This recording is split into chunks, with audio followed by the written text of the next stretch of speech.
আসসালামু আলাইকুম রহমতুল্লাহ। আমি যখন ঢাকা বিশ্ববিদ্যালয়ে পড়ি তখন আমার এক শিক্ষক উনি একটা গল্প বলেছিলেন। তো গল্প বললে তা ওনার এক বন্ধু ঢাকা বিশ্ববিদ্যালয়ে পড়তো, পরে ব্যবসা করতেন, ধনী মানুষ, অনেক টাকা পয়সা আছে।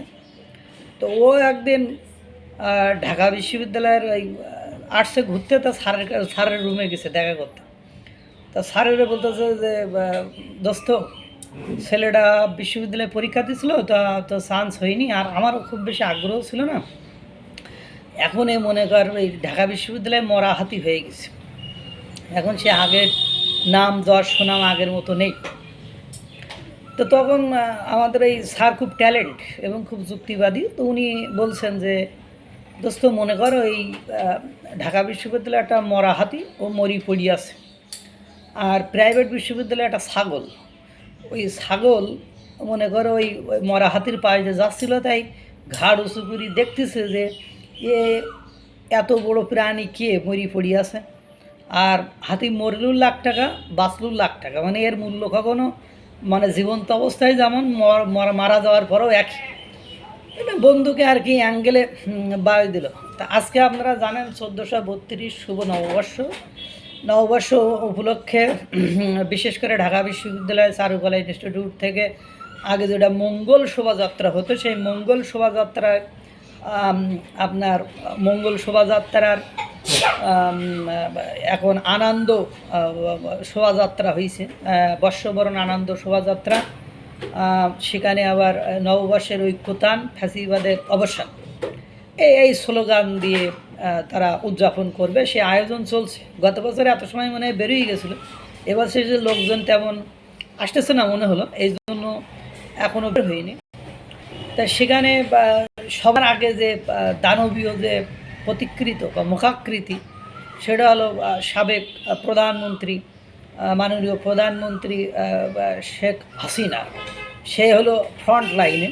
তো এখন আমার তো মনে হচ্ছে যে এই স্যারের সেই কথা যে হাতি মরলেও লাখ টাকা, বাঁচলেও লাখ টাকা, অর্থাৎ শেখ হাসিনা দেশে থেকে বর্ষবরণ উপলক্ষে যেরকম দানবীয়ভাবে বা তার সেই দানবীয় কর্মকাণ্ডে বা তার সেই আধিপত্য, তার সেই জৌলুস দিয়ে সে ফ্রন্ট লাইনে থেকে এটা নেতৃত্ব দিত, এখন আবার এই মোস্তফা সরয়ার ফারুকীর মানে বুদ্ধিতে ও ঠিকই কিন্তু শেখ হাসিনাকে সামনে রাখছে। অর্থাৎ এই বর্ষবরণ এবং এর পেছনে যে ছাগল হিসাবে যেগুলোকে মানে ওই যে বিশ্ববিদ্যালয় অন্য বিশ্ববিদ্যালয় স্যারের যে যুক্তিতে সেখানে বাকিদেরকে পেছনে রাখা হয়েছে, অর্থাৎ সামনে যে হাতি আর পেছনে সব ছাগলগুলোকে রাখা হয়েছে, এরকম একটা অ্যাঙ্গেলে এই মোস্তফা সরয়ার ফারুকী হয়তো বা করেছে। কারণ আপনি যাকে পচাতে চাইলেন, যারাই ওখানে আসবে, যে মিডিয়ায় খুলবে, যে টিভি চ্যানেলে খুলবে, সবার আগে কার ছবি দেখা যাবে?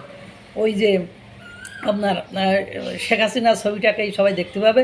এবং শেখ হাসিনার মুখাভাব, যারা শেখ হাসিনাকে ভালোবাসতো, হয়তো বা 5ই আগস্টের পরে একটু ঘৃণাবোধ জন্মাইছে, দেখবেন এই মুখাভাব দেখার পরেও তার প্রতি আবার শ্রদ্ধা ভালোবাসা বেড়ে যাবে।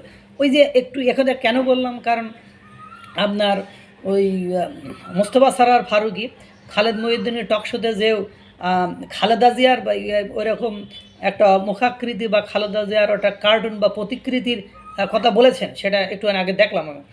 খালেদা জিয়ার ওই প্রতিকৃতি কী করেছিল, নববর্ষ উপলক্ষে পুরো ঢাকা শহরে পিক আপে করে আওয়ামী লীগের লোকজন ঘুরিয়েছিল। এতে করে কি খালেদা জিয়ার কোনো কিছুতে ঘাটতি হয়েছে, কমতি হয়েছে, না সম্মান নষ্ট হয়েছে?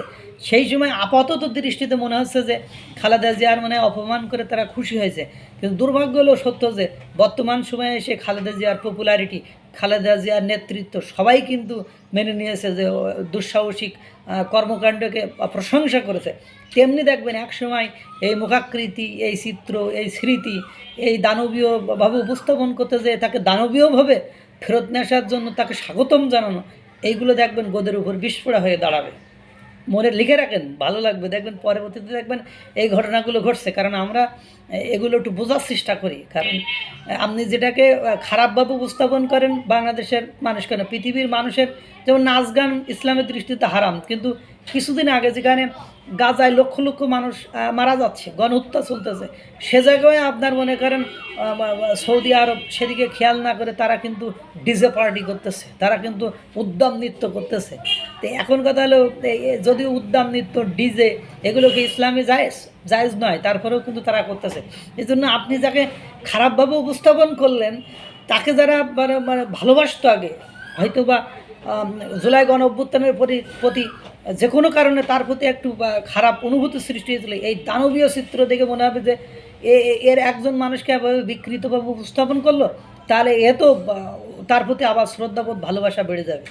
আর মোস্তফা সরয়ার ফারুকী সহ যারা এই প্ল্যান পরিকল্পনা করছে তারা বরং শেখ হাসিনাকে আরও দ্রুত ফেরত নিয়ে আসার জন্য জনগণকে আরও উৎসাহিত এবং উদ্দীপনার যোগান দিল, আমার মনে হলো। এটা আমার ব্যক্তিগত মতামত, আল্লাহই ভালো জানে কী হলো না হলো। কারণ আমি এভাবে বিকৃত মন মানসিকতার, কারণ আজ নববর্ষের প্রথম দিন, সেখানে সবার মঙ্গল কামনা করবে, সবাইকে ভালোবাসবে, সবাইয়ের প্রতি সদ্যপূর্ণ আচরণ করবে, হিংসা বিদ্বেষ ভুলে যাবে। সেখানে এই ধরনের উপস্থাপন করে একটা মহলকে একেবারে ওই অনুষ্ঠান থেকে ডিটাস্টেড করে কখনো সেটা সুখকর বা ভবিষ্যতে ভালো হতে পারে না। আল্লাহ তাআলা সকলকে ভালো রাখুক, সুস্থ রাখুক। আসসালামু আলাইকুম ওয়া রাহমাতুল্লাহ।